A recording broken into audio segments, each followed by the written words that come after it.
শ্রীকৃষ্ণের যখন কুরুক্ষেত্রের যুদ্ধ হয়, সেই কুরুক্ষেত্রের যুদ্ধের রণবাঙ্গনে অর্জুন যখন বিষাদগ্রস্ত,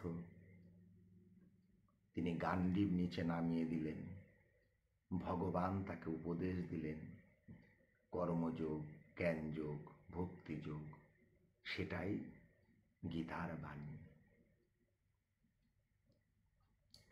তিনি বলেছেন শেষে যে অর্জুন, তোমাকে আমি যা জ্ঞান দিলাম সব তুমি ভুলে যাও, তুমি শুধু এটুকুই করো যে তোমার মনটা আমাকে দিয়ে দাও।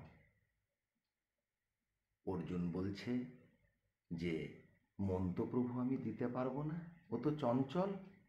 ভগবান বলছে তাহলে আমার কথা শ্রবণ করো, কীর্তন করো, মদ ভক্ত হও, আমার ভক্ত হও, মদ যদি আমাকে যাজন করো, যদি তাও না পারো তাহলে আমার অর্চনা তো করো। দুটো ফল, দুটো ফুল তুলসী দাও, যার এক ফোঁটা জল, একটা তুলসী পাতা যে জীব ভগবানের চরণে দেন, সে ভগবান তার কাছে চিরঋণী হয়ে যায়। তিনি নিজে বলছেন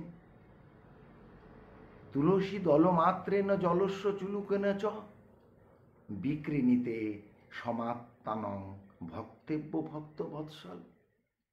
একটা তুলসী পাতা আর সামান্য একটুখানি জল যদি কৃষ্ণায় নম বলে গোবিন্দর চরণে অর্পণ করা যায়, ভগবান সেই ভক্তের কাছে, সেই জীবের কাছে চিরঋণী হয়ে যায়।